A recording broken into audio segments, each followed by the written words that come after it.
poder pregar a palavra do Senhor. Juízes, no capítulo 6.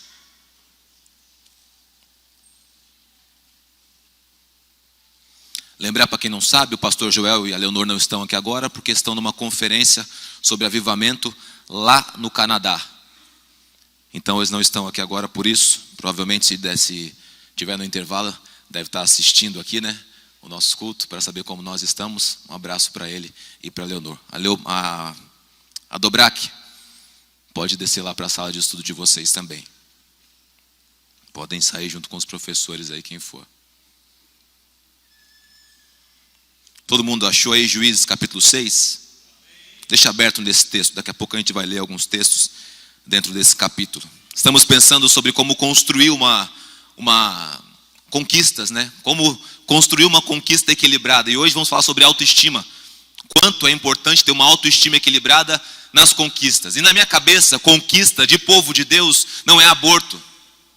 Aborto é coisa de acaso, aborto é coisa de pessoas que não conhecem Deus. Deus não está interessado que aconteça um aborto na sua vida e do nada você consiga uma conquista. Deus não está interessado nisso. Isso é coisa de sorte, é quem joga na Mega Sena que pensa essas coisas. Deus não tem isso para nós, Ricardinho. Deus não tem que do nada a sua família está uma droga, mas do nada com uma oração ela fica boa. A sua empresa está uma porcaria, mas do nada com uma oração ela fica boa. A sua vida espiritual está fraca, sem consistência, sem graça, e do nada ela fica boa. Deus não tem isso. Isso é coisa de uma espiritualidade infantilizada, de uma espiritualidade com problemas. Isso não é coisa de Deus. Deus quer que nós construamos algo. Deus quer caminhar conosco nessa construção. Deus quer mostrar caminhos, Deus quer acompanhar, Deus quer mostrar que é por aqui, que é por ali. Então a ideia do aborto, a ideia da coisa que acontece a partir do nada, não é uma ideia boa para nós. Não é uma ideia cristã. Porque a própria construção da salvação foi um caminho que foi trilhado. Deus encarnado como um bebê, depois viveu como uma criança, um adolescente, até se tornar homem e cumpriu o projeto, porque na minha vida e na sua vida vai ser do nada. Não vai ser, então essa construção vai ser um caminho. A gente começou falando sobre a questão do domínio. Deus nos deu o domínio. Dentro desse projeto de construção, Deus colocou você como algo dominante, como um dominador. Depois sabemos que Gênesis 3, capítulo 16, Gênesis capítulo 3, versículo 16, perdemos o domínio por causa do pecado. O domínio foi embora. E a partir de agora nós temos que batalhar para nos conquistarmos.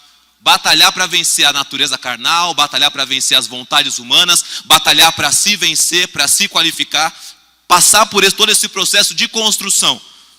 E depois vimos que existem caminhos que levam a isso, e semana passada pensamos que esse caminho é precedido por aflições, dificuldades, por dores, por lutas. Você vê que toda essa história da carrochinha que é contada por vários lugares aí afora, de que venha para Jesus e não sofra. Venha para a igreja e pare de ter problemas. É uma história contada, é uma mentira, é uma enganação. É uma forma de injetar no seu sangue veneno. Injetar droga em você para que você vire esse tipo de gente. Que acredita no pó mágico, que acredita na situação mágica e não numa construção de vida. Porque é muito mais difícil, sim, construir conquista, pastor Carlos. É muito mais difícil você construir uma vida de conquista. É muito mais fácil você vir aqui à frente, alguém orar e tudo dá certo. E a ideia que as pessoas têm para poder escravizar a mente é isso, é que com a imposição da mão delas, com a oração delas, tudo vai mudar. E a questão da construção, que ela tem que se participar, se estabelecer, não precisa. Essa ideia ela vem do inferno, ela não vem de Deus. Deus quer que você passe por todos os steps, quer que você passe por todos os estágios, para que você no final possa falar, eu construí algo. Eu construí espiritualidade, eu construí uma família, eu construí um ministério, eu passei por tudo que tinha que passar e hoje eu construí algo. E você vai sentir prazer nisso, e você vai sentir, mas tem a questão da autoestima. E como a gente percebe isso, e o Espírito Santo me levou para esse texto. Eu orava essa semana, e de repente eu vi esse texto aqui e falei, tem aqui uma mensagem que fala sobre a autoestima. E o texto de Juízes capítulo 6, começa contando a história do povo de Israel e de Gideão. Estão intrínsecas aqui nessa história as duas situações. Não é a história só de Gideão, é a história do povo de Israel e de Gideão junto. Gideão é um juiz, é um libertador. Gideão é alguém que Deus levantou para fazer algo. E o povo está ali. Só que diz aqui que os israelitas faziam o que o Senhor reprova. Está escrito ali que tudo o que eles faziam era voltado para o pecado. A condição espiritual do povo é uma condição de pecado. Oh, desculpa. Não estou acostumado com isso aqui, Paulinho. Vamos lá, né? Ver se vai rolar. Muito bem. A condição espiritual do povo. A condição do espiritual desse povo aqui, nesse momento, era caída. Era uma condição de pecado. O texto diz, eles faziam rotineiramente aquilo que Deus desaprovava. Aquilo que para Deus não era bem visto, Rediane. Aquilo que Deus não queria que eles fizessem. Eles viviam nessa condição. E por causa disso, vinha sobre eles várias situações que o texto aqui diz. Vinha sobre eles empobrecimento, vinha sobre eles medo. Ao invés deles morarem nas planícies, onde poderia se plantar melhor, se viver melhor, ter gado, eles moravam nos esconderijos, nas montanhas, nas cavernas, nas fortalezas. Você vê um pouquinho mais frente do texto que Gideão, ao invés de estar malhando uvas do lagar, ele está malhando trigo. Ele está fazendo tudo errado. Não por si só, não porque ele queria ser assim, mas porque a condição do povo era essa. O pecado trouxe isso. E eu não consigo, na minha cabecinha limitada aqui, desvincular a pobreza do pecado. Por isso que quando eu vejo situações como essa que aconteceu essa semana, lá na Cracolândia, semana passada na verdade, né? Ações como aquela que deflagram o quanto de problema que a gente tem. Tem gente que pensa, isso aqui é saúde pública. Outros pensam, isso aqui é uma questão social. Na minha cabeça só vem uma resposta, isso é pecado. Porque na cabeça do cristão não se resolve tudo com questões sociais, senão viramos todos nós marxistas. Não se resolve tudo com questões de saúde pública, porque senão viramos todos nós aqui ambientalistas e coisas do gênero. Tudo se resolve a partir do problema do pecado. Resolvendo o problema do pecado, outras situações são resolvidas. Resolvendo a questão do pecado, as outras situações também vão entrar no seu contexto. Vão entrar no eixo. E aqui a situação do povo é essa. É um povo que está empobrecido, é um povo que não pode fazer o que tem que fazer no lugar que tem que fazer, é um povo que está com vergonha, é um povo destruído. Por quê, Ricardo? Porque ele era bonzinho e Deus era mau? Não. Porque era um povo que andava em pecado. E toda vez que o ciclo do pecado toma conta da nossa vida, toda vez que o ciclo do pecado, ele parece reinar em nós, que o ciclo do pecado parece tomar conta da nossa vida, o que Deus faz? Manda uma resposta. Deus manda alívio, Deus manda socorro, Deus manda logo a provisão e a solução? Não. Deus manda um profeta.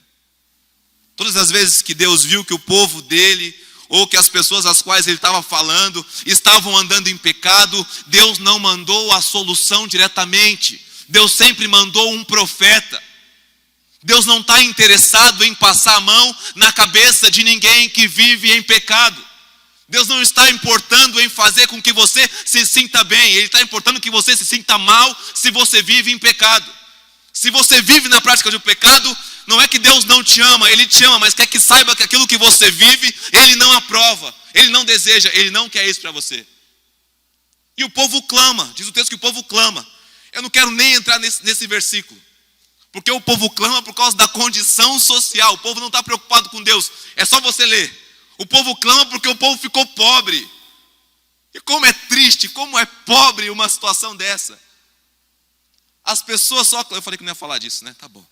As pessoas só clamarem porque elas perderam os seus bens. Não importa Deus, pastor Carlos, mas como elas começaram a perder os bens, elas começam a clamar.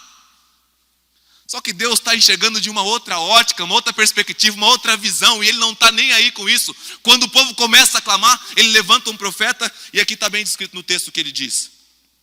Versículo 7, quando os israelitas clamaram ao Senhor por causa de Midian, Ele lhes enviou um profeta. E o profeta disse, olha, assim diz o Senhor, o Deus de Israel, tirei vocês do Egito, da terra da escravidão, Eu os livrei do poder do Egito, das mãos dos seus opressores, expulsei e dei a vocês a terra que vocês têm. E também disse a vocês: eu sou o Senhor, o seu Deus. Não adorem o Deus dos amorreus em cuja terra vivem. Mas vocês não me deram ouvidos. Deus chega para o povo e fala assim: eu preciso lembrar vocês o que eu fiz por vocês. E agora lembrar vocês o que vocês estão fazendo comigo. Vocês estão escolhendo um outro Deus que não fez nada por vocês. Vocês estão escolhendo alguém que não falou com vocês, não os libertou, não os ajudou. Eu fiz tudo isso, mas agora vocês não me dão mais ouvidos. Deus traz uma tratativa para o pecado, Deus traz uma tratativa para a situação, e é assim que ele sempre fez. Se você se lembra de 1 Samuel, 2 Samuel no capítulo 12, quando o Davi está em pecado, o rei de Israel, Deus faz a mesma coisa. Manda ali um profeta, um homem chamado Natã. Natã conta a história para Davi, de um homem. Davi cai como um patinho, manda matar aquele cara, arrancar os olhos dele, acabar com a raça dele. E Natã fala: só que esse cara é você. Ou seja, deflagrou o pecado, falou o que Davi estava fazendo. E depois, um pouquinho para frente do texto, você percebe que Deus dá a solução. Para não acabar com a sua dinastia, essa criança vai morrer. E a espada nunca se apartará da sua casa. Agora, depois que Deus mostra para Israel o seu pecado, mostra o seu problema, ele mostra para Gideão e para o povo que a questão espiritual estava refletindo na questão social. Aí ele vem no versículo 11, um anjo do Senhor, que é o próprio Senhor, é uma teofania, é Deus se manifestando em forma corpórea aqui, aparece sobre uma grande árvore, chama Gideão e fala: o Senhor está com você, poderoso guerreiro. Olha que estranho. Olha que estranho. Porque se Gideão tivesse com uma espada na mão, tentando batalhar com os filisteus de vez em quando, os filisteus não, os midianitas de vez em quando, se ele fizesse um grupinho lá e oferecesse alguma resistência em algum ponto de Israel, eu entenderia Deus chamando ele de poderoso guerreiro. Agora, quando Deus olha, ele olha para Gideão e vê Gideão fazendo no lugar o que deveria fazer uma outra coisa. Ele vê o povo oprimido, ele vê o povo envergonhado, ele vê o povo pobre. E ele chega para Gideão e fala: poderoso guerreiro. Por que isso, Ricardo? Porque Deus enxerga diferente de nós. Deus não só enxerga você como você está, Deus o enxerga como você é. Deus não nos enxerga somente na condição que nós estamos, Ele sabe que somos outra coisa. E muitas pessoas são isso, reflexo do social. Elas são reflexo da sociedade. Por que você é assim? Não, porque eu nasci ali no Lausanne. Por que você é assim? Não, eu nasci no Perialto.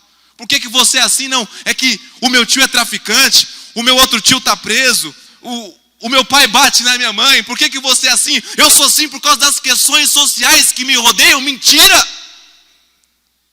Mentira, porque Deus sabe muito bem quem você é.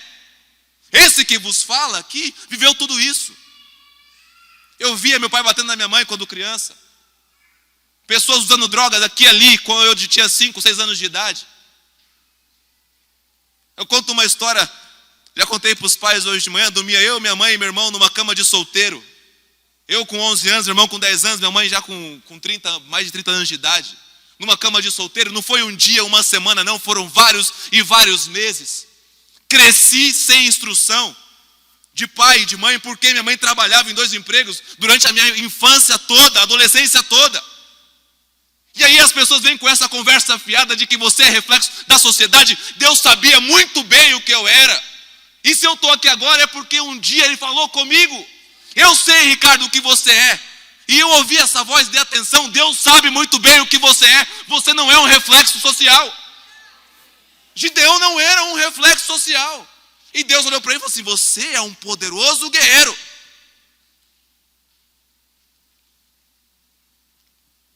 Você não é reflexo da sua família. Jovem, você que está me ouvindo aqui, talvez teu pai e a tua mãe estão enfrentando inúmeros problemas. Inúmeras situações, você não precisa refletir a vivência deles. Você tem Deus na sua vida e você pode ouvir Deus falando: você é mais do que isso. Você é mais do que isso. E não somos reflexos dos medos e dos milindres que nós temos. Não podemos nos esconder atrás disso. Eu sou assim porque eu tenho medo de falar em público. Eu sou assim porque eu sempre fui gago e hoje eu estou aqui pregando para vocês. Então não somos reflexo dessas coisas. E para isso que Deus está trabalhando na nossa autoestima. E é para isso que Deus está trabalhando, nos moldando a nossa identidade. É para isso que Deus está pegando a nossa vida e moldando em todos os campos, em todos os sentidos. E Ele precisava fazer isso com Gideão antes que Ele o pudesse usar. Antes de Deus nos usar, Ele precisa nos moldar. Antes de Deus te usar, querido, Ele vai precisar moldar a sua vida de acordo com aquilo que Ele quer, de acordo com aquilo que Ele deseja. Tem 4 coisas que Deus moldou na vida de Gideão. E eu quero falar sobre isso e depois eu vou encerrar com vocês. Primeira coisa que Ele moldou na vida de Gideão: distorção da culpa. Quero ler com vocês aí o texto. O versículo 13 do capítulo 6. Ah, Senhor, Gideão respondeu: se o Senhor está conosco, por que aconteceu tudo isso? Olha que pergunta capciosa. Pode desligar, querida. Olha que pergunta capciosa. Se você está no controle realmente, por que está acontecendo tudo isso? Se é o Senhor quem está com a gente, por que está acontecendo tudo isso? Gideão não tinha noção da realidade de quem que era a culpa daquela situação. O Senhor está conosco, então por que a gente está vivendo essa situação?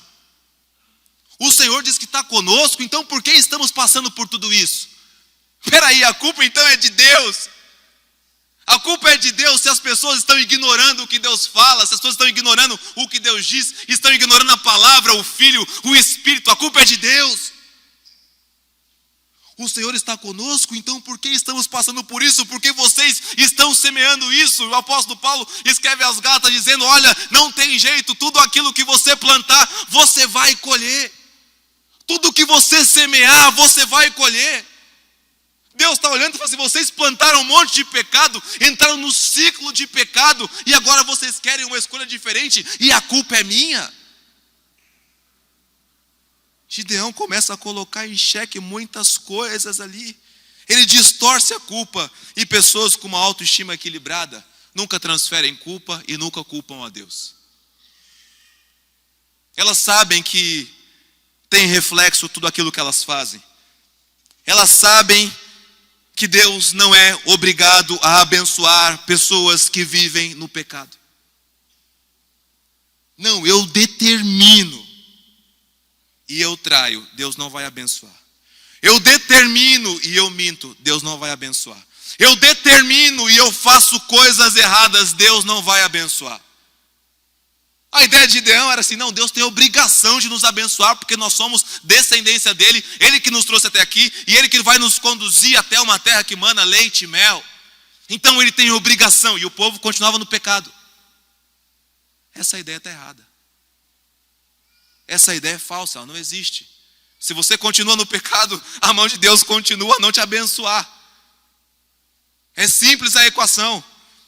E Gideão está jogando para Deus uma bola dizendo assim: você é obrigado a me abençoar. Essa é a primeira indagação com relação a tratar da culpa.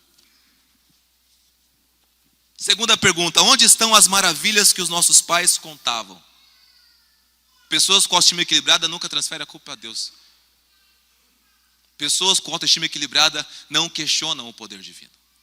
Onde estão as tuas maravilhas que os nossos pais nos contam quando dizem: não foi o Senhor que nos tirou do Egito?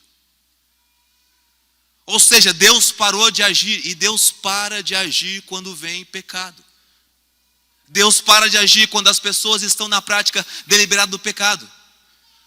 E aí, não sei se é cara de pau, ou se é falta de conhecimento, ou se é falta de entendimento, as pessoas acham que os milagres precisam continuar a acontecer. As pessoas acham que Deus vai continuar fazendo, mesmo com aquela condição que elas vivem. Não. No mínimo, uma autoestima equilibrada aqui percebe que a culpa não está em Deus e Deus não é obrigado a fazer as coisas com as pessoas em pecado e que o poder divino não pode e não deve ser questionado. Nós vimos, eu já vi muitas vezes Deus se manifestando, Deus fazendo, Deus curando, Deus agindo, Deus colocando a mão dele. E vi muitas vezes também Deus não fazendo. E quando ele não faz, mesmo que você ore, que você peça, o poder dele continua o mesmo. Mesmo que ele não faça, quando a gente clama aqui.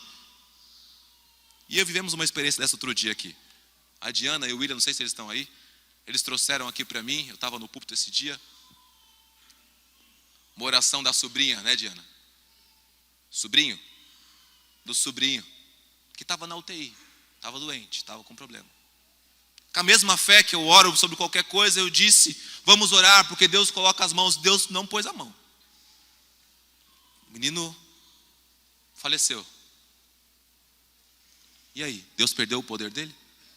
Só porque orei, só porque oramos aqui como igreja e Deus não fez?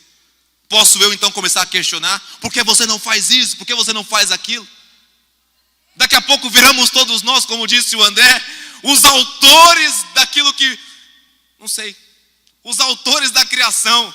Viramos cada um de nós daqui a pouco aqueles que escrevem os manuais. Viramos daqui a pouco deuses. Daqui a pouco somos nós que estamos mandando em Deus e não Deus mandando em nós. Daqui a pouco a banana está comendo macaco. Gente, daqui a pouco a gente inverte tanta coisa, a gente muda tanta coisa que daqui a pouco a gente dá ordem para Deus e Ele é obrigado a acatar. E a verdade é que é totalmente o inverso. É Ele dando ordens para nós e nós tendo em nós o senso de que eu preciso acatar isso. Gideão perdeu essa concepção e fez perguntas para Deus. E o terceiro ponto, a terceira pergunta que Gideão faz: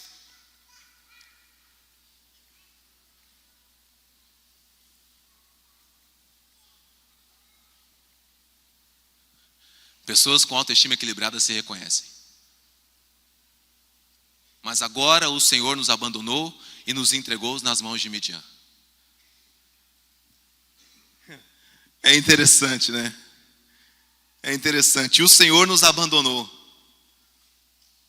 Não foram eles que abandonaram a Deus, foi Deus quem os abandonou. Não eram eles que estavam em pecado, mas era Deus que não estava cuidando deles. Agora, a gente está aqui, mas agora o Senhor nos abandonou. O Senhor nos deixou à deriva, nos deixou nas mãos dos nossos inimigos. E Deus, eu tenho certeza que Deus está olhando e fala assim: eu sempre estive aqui no mesmo trono, no mesmo lugar, com o mesmo poder, autoridade, domínio, com a mesma realeza nas mãos, a mesma coroa, o mesmo cajado, o mesmo tudo, eu continuei sendo o mesmo. São vocês que me abandonaram. Gideão perdeu a concepção de Isaías 49, versículo 15, onde ele faz um contraste. Pode uma mãe esquecer do filho que amamenta? As mães que estão aqui, pode uma mãe esquecer o filho que amamenta? As mães que falam, pode uma mãe esquecer o filho que amamenta? Tem mãe que não fala, tudo bem. Não! Mas assim te diz o Senhor, mesmo que ela se esqueça, eu jamais me esquecerei de ti. Então não tem como Deus ter abandonado, porque Ele jamais vai esquecer do seu povo. Mateus capítulo 28, o próprio mestre Jesus Cristo dizendo: olha, eu vou estar com vocês todos os dias, até a consumação dos séculos. Em João capítulo 14, versículo 16, Jesus disse: eu vou, e vou mandar o Consolador, e Ele vai andar com vocês durante todos os dias. Então não tem como Deus nos abandonar. Romanos capítulo 8, quem poderá separar vocês do amor de Deus que está em Cristo Jesus? Se você veio na quinta-feira, você aprendeu o que significa cada um dos pontos. Quem pode separar? Ninguém. Ele está sempre lá pronto para te amar, derramar amor sobre você. Agora você olha para Ele e o ama ou não. Ele está sempre lá cuidando. Ele é que nem pai, é sempre pai. Agora o filho não é sempre filho. Então Gideão está passando uma responsabilidade para Deus. Ele perdeu o senso da culpa. Pessoas com autoestima nunca perdem o senso da culpa. Segundo ponto que Deus precisa tratar na vida de Gideão para que ele tenha uma autoestima equilibrada: A pessoalidade. Lendo o texto aí, queridos, que Gideão, quando fala com Deus, ele usa o nós, estamos, conosco. Ele leva para um grupo de pessoas. Ele fala, olha, nós aqui da comunidade, nós aqui da igreja, nós aqui do Mandaqui, nós aqui da regional. Leva para o nós, e Deus, opa, dá devolutiva. Não. O Senhor se voltou para ele e disse. Eu sei que eu estou num grupo aqui de 300 pessoas, talvez, 400 pessoas, e Deus está tratando com cada um de nós individualmente. Eu sei que estamos sempre em grupos, mas Deus trata de nós individualmente. Ele precisa criar em nós o senso da pessoalidade. Não é o que o seu grupo faz, é o que você faz. Não é o que a sua igreja faz, é o que você faz. Não é o que a igreja na terra faz, mas é o que você faz. Deus é um Deus pessoal. Ele trata de cada um de nós na pessoalidade. Gideão começa a falar de nós, todo mundo aqui, a comunidade. Eles falam, não, meu negócio é com você, meu chapa. O meu negócio é com você, meu amigo. Irmão, o negócio de Deus é com você. É em você que Ele quer tratar, é com você que Ele quer falar, é em você que Ele quer trabalhar e é através de você que Ele quer fazer. É pessoal, é um Deus que é pessoal. Ele trata da personalidade, da pessoalidade. O apóstolo Paulo foi tratado na pessoalidade, só lê Atos, capítulo 9. Paulo, por que me persegues? E quem perseguia era só Paulo. Não, todo o sinédrio, toda a sinagoga perseguia. Tinham outros homens como Paulo, mas Deus vai na pessoalidade. Quando Ele vai chamar os seus 12 discípulos, 12 apóstolos posteriormente, Ele fala assim, um grupo de pessoas, de pescadores, vem e me segue. Não, Ele fala nome por nome. Tiago, João e você, me segue. Passa pela coletoria, Mateus, levanta e me segue. Levi, passa para outro lugar, levanta e me segue. Pessoalidade. Enquanto nós não soubermos que Deus trata conosco de forma individual, trata conosco de forma artesanal, trata com cada um de nós, a gente não consegue ter uma autoestima equilibrada. Transfere para a esposa, transfere para o marido, transfere para o pastor, transfere para o outro, transfere para Satanás, transfere para qualquer um que está ao seu redor e não pensa, não, Deus quer tratar comigo. Chama Gideão e fala, Gideão, meu negócio é com você, meu chapa. Meu negócio é com você. Isso nos leva ao terceiro ponto. Gideão respondeu então, o terceiro ponto é a percepção da realidade, percepção de quem você é. Gideão respondeu aqui, Senhor, como posso libertar Israel? Meu clã é o menor, é o menos importante de Manassés e eu sou o menor da minha família. Quem acha que isso aqui é choramingação, levanta a mão.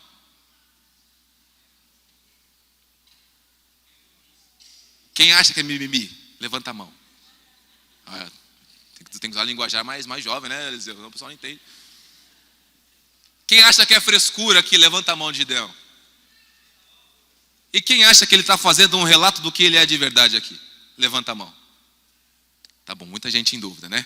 Então vamos esclarecer. Gideão, vem que eu vou te chamar para uma obra e tal, tudo mais. Ele fala, não, olha, eu sou o menor da minha família, e era mesmo. A minha família é a menor de Manassés, e era mesmo. E a minha tribo, ela não tem muito prestígio, e era mesmo. Ele não falou nada demais. Eu já ouvi várias vezes as pessoas dizendo assim, você precisa ter autoestima elevada, Gideão, se Deus te vê mais. Ele está falando só o que ele é. Só o que ele é. Pastor Carlos, você mora em qual bairro? Você mora em qual bairro? Manda aqui? É o que você é. Ricardo, você mora onde? Eu moro aqui, Lausanne. Estudou aonde? Frontino Guimarães. Fez o que na vida? Algumas coisas. É o que você é. Senso da realidade. Gideão não está com mimimi, não está de conversinha, não está falando para Deus aquilo que ele não é. E nós também temos que ser assim. O que você é? É o que você é. Não superlativizou, não menosprezou. O que você é, Gideão? Eu tenho mal para você, o que você é? Ele pegou e falou assim: eu sou isso aqui, o menor da minha família, a minha família é o menor do clã de Manassés, e o clã de Manassés está muito sem prestígio diante dos outros clãs. É isso que ele era. Agora a questão está no próximo versículo. Porque assim diz o Senhor: eu vou ser com você, Gideão. Deus está dizendo assim: eu estou pouco me lixando para a sua família, para o seu clã, para a sua posição. Eu estou pouco me lixando para aquilo que você é, o que você representa. Eu vou ser com você. E eu sim sou todo poderoso. Eu não estou nem aí de onde você nasceu, deixou de nascer, qual é a hierarquia na sua família. Eu vou ser com você. A pergunta, querida, é essa: Deus é com você? Se Deus for com você, não importa de onde você veio ou para onde você vai, eu tenho certeza, você vai ser bem sucedido. Não importa se você é pequeno ou grande em conhecimento, se você é pequeno ou grande em nome, se as pessoas sabem quem você é ou não, se Deus estiver com você, você será bem sucedido. E isso define tudo na nossa vida. E aqui também se levantam dois inimigos muito grandes da autoestima elevada, da autoestima equilibrada. Porque nesse ponto onde você se reconhece, se você for tendencioso a ouvir o que as pessoas falam, e se for mais tendencioso ainda a ouvir as pessoas que falam e que te amam, que gostam de você, a tendência é a soberba chegar até a sua vida. Porque quem te ama, Rediane, esses cabelos brancos são demais. Esse blazer caiu em você de uma forma que nem nos modelos lá da Calvin Klein caem. Quando você canta, eu me arrepio. E quando você não canta, nem sinto unção nesse louvor. Gente, joga lá em cima, por quê? Porque ama. Quem ama, a tendência é essa. É olhar e falar: que camisa azul é essa, Armando? Realçou os seus músculos. Parece que os seus olhos ficaram azuis por causa dessa camisa. Quem ama, pega você e joga no céu. Quem ama, pega você e joga lá em cima. E quem não gosta? Pelo amor de Deus, você viu o cabelo do Rediane? Por que não pinta aquilo? Coisa ridícula, parece um homem de 80 anos de idade. E aquele blazer fora do tamanho, a manga maior que o braço maior que a manga, o botão não fecha, que coisa ridícula aquele cara. E quando ele canta, só desafina. Quando ele canta, eu não sinto a unção. E aquela camisa azul do Armando, pelo amor de Deus, só usa ela. Ele acha que ele é forte porque ele vem com aquela camisa apertadinha. Gente, quem nos ama joga a gente no céu, e quem não nos ama nos joga no inferno.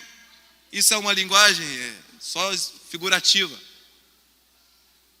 Ou seja, se você for levado pelos fatos das pessoas que te amam, Ricardinho, a gente vai virar deuses. Os diabos. Gideão não poderia cair nesse erro, porque Deus estava tratando dele, como Deus está tratando de nós. Então agora precisamos lidar com os dois inimigos maiores do equilíbrio na autoestima. Primeiro deles, orgulho e soberba. Quem é soberbo aqui?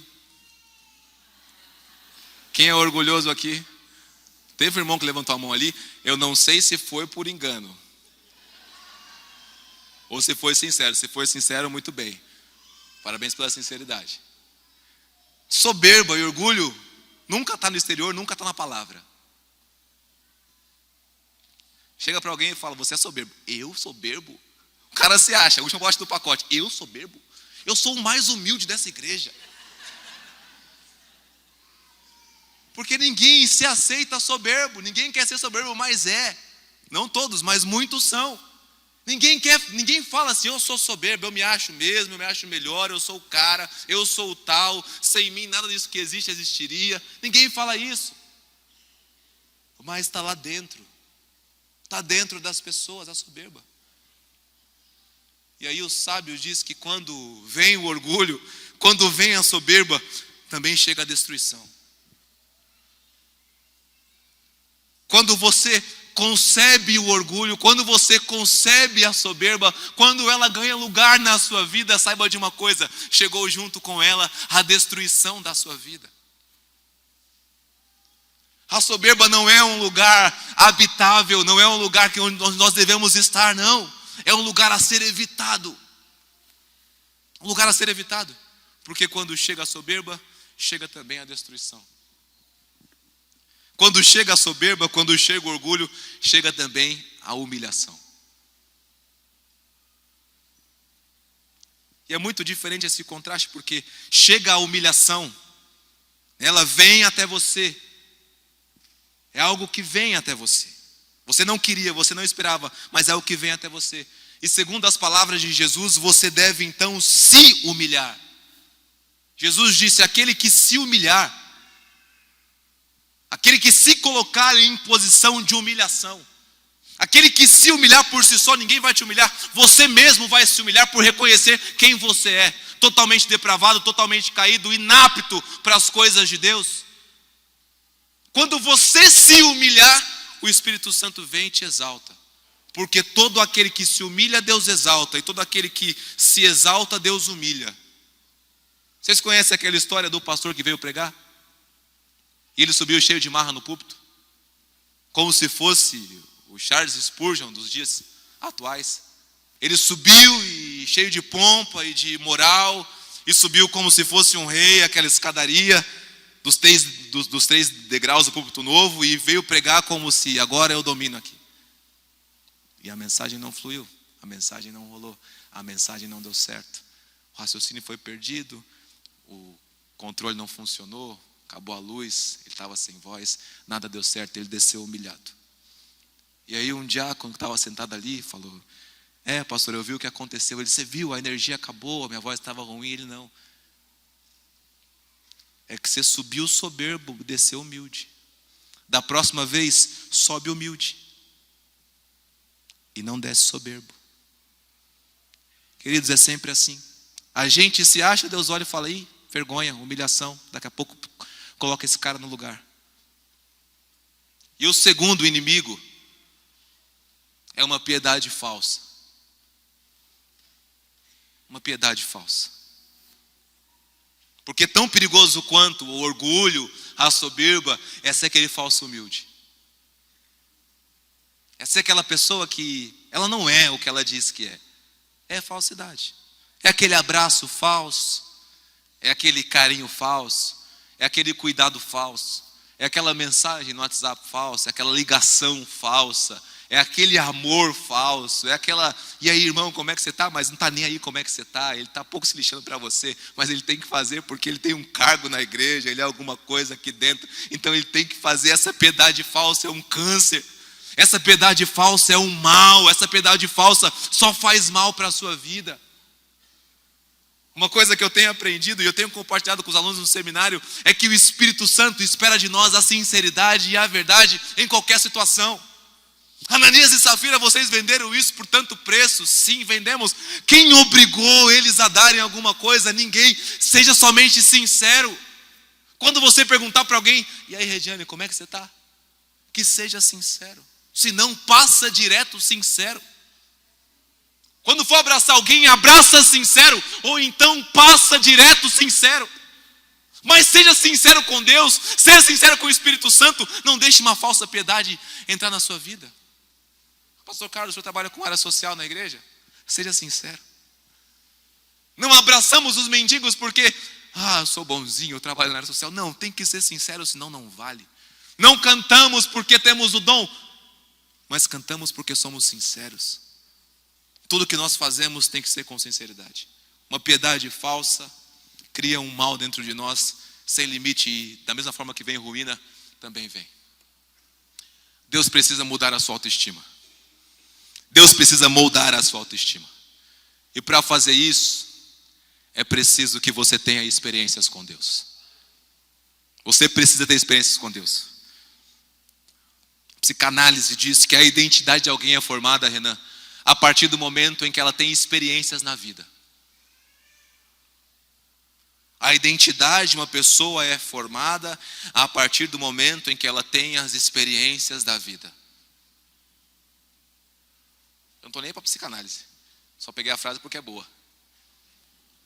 Eu creio na Bíblia Sagrada.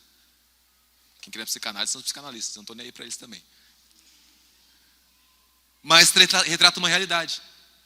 Porque a partir das experiências que você tem na vida, vai sendo formado a sua identidade de vida. Tem crianças de 12 anos que já têm mais experiência de vida do que nós que tem 30 e poucos. Por quê? Vivência foi gerando nela uma identidade. Foi gerando nela uma experiência de vida. E Deus sabe que Gideão precisa ter experiências com ele para que ele possa voltar a acreditar. E a história de Gideão está marcada por experiências. Ele ia lutar contra um exército de milhares de pessoas. Exército midianita. E Gideão tinha também 300 mil homens. 300 mil homens. Ou seja, vamos lá no mano a mano, vamos lá no olho por olho, dente por dente, que vença quem tiver mais força, que vença quem tiver mais arma, que vença quem tiver melhor estratégia. Vamos lá, pau a pau, nós e eles. Homem a homem, um a um. E Deus olha e fala, não. Isso não vai gerar em você experiência comigo. Isso vai gerar em você um sentimento de que você mesmo conseguiu. E a experiência com Deus não é passar por coisas onde você faz as coisas e atribui louvor a Deus, não. É Deus fazer coisas na sua vida, é Deus fazer marcas em você. E Gideão vai para a batalha e Deus fala, tem muita gente, você precisa esvaziar esse exército. Quantos, Senhor? Muitos. Todos os que tiverem com medo, manda embora. Vai todo mundo embora. Todos agora os que estiverem bebendo água como cachorro, manda embora.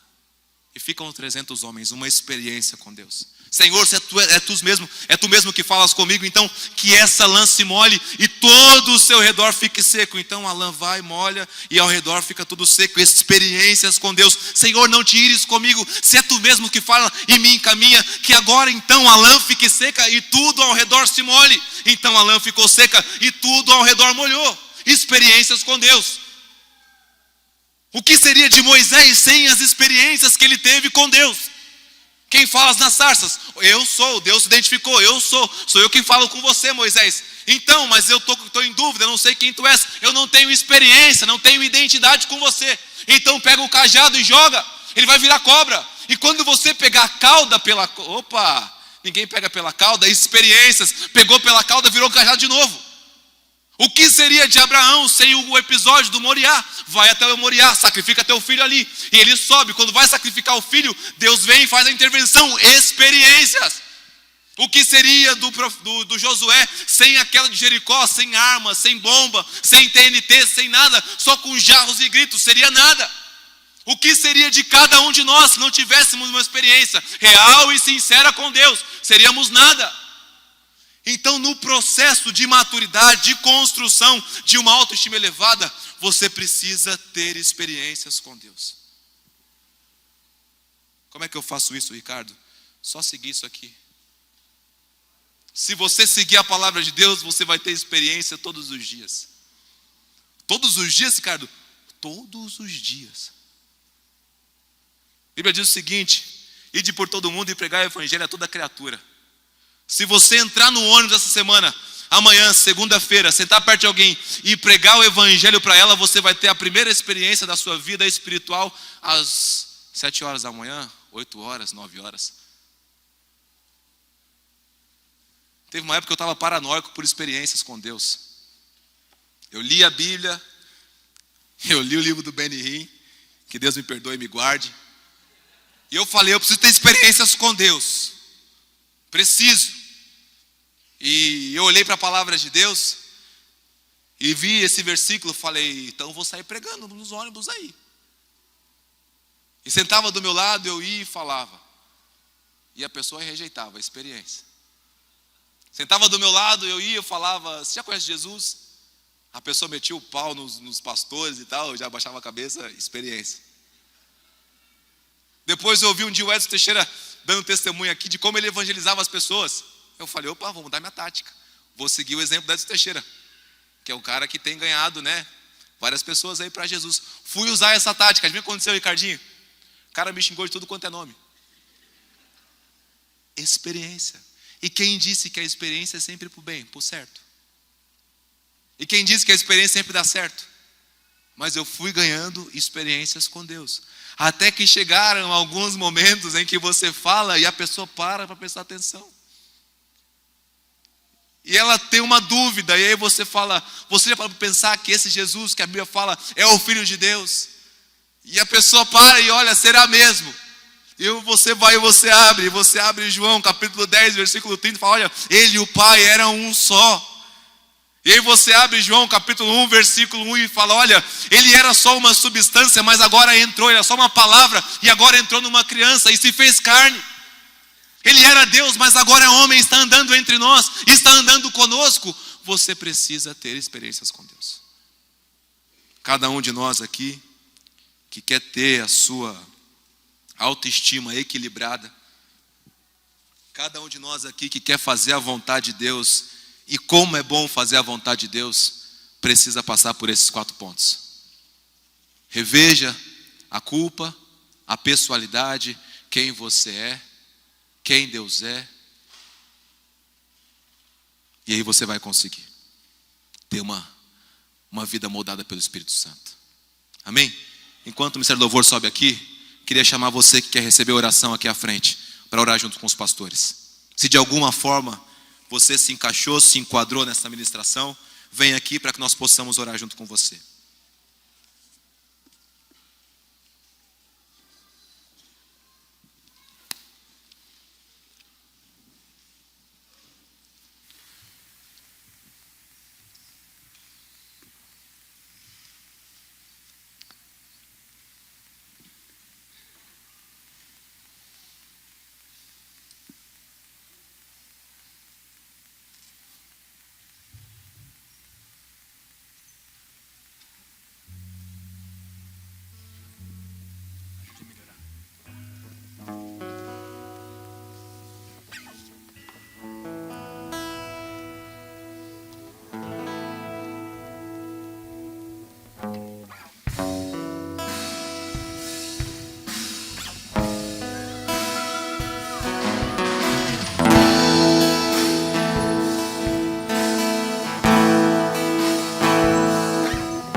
Você que não vem à frente, fique de pé no seu lugar.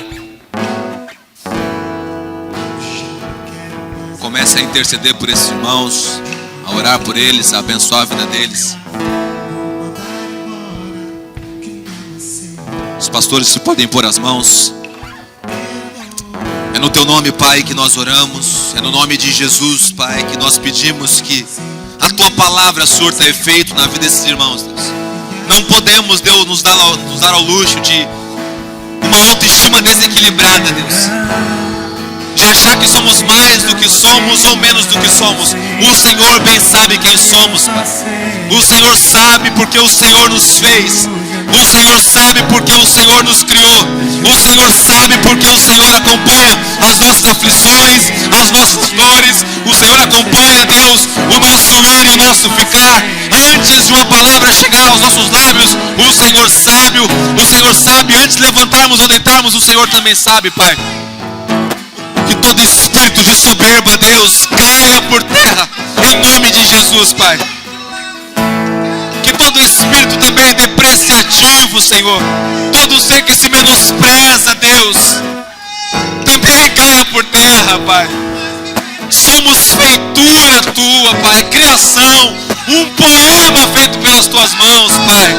Isso é o que somos, Deus. E o Senhor, bem sabedor disso, Pai, trouxe teu filho para cuidar de nós. E hoje nada pode nos separar do teu amor. Hoje nós somos teus, Pai, e o Senhor é nosso. E tudo que nos envolve, Pai, é para a tua glória e teu louvor, Deus. Que o teu nome seja glorificado e exaltado, Deus. Que o teu nome seja bendito, Pai. No nome de Jesus Cristo. No nome de Jesus Cristo.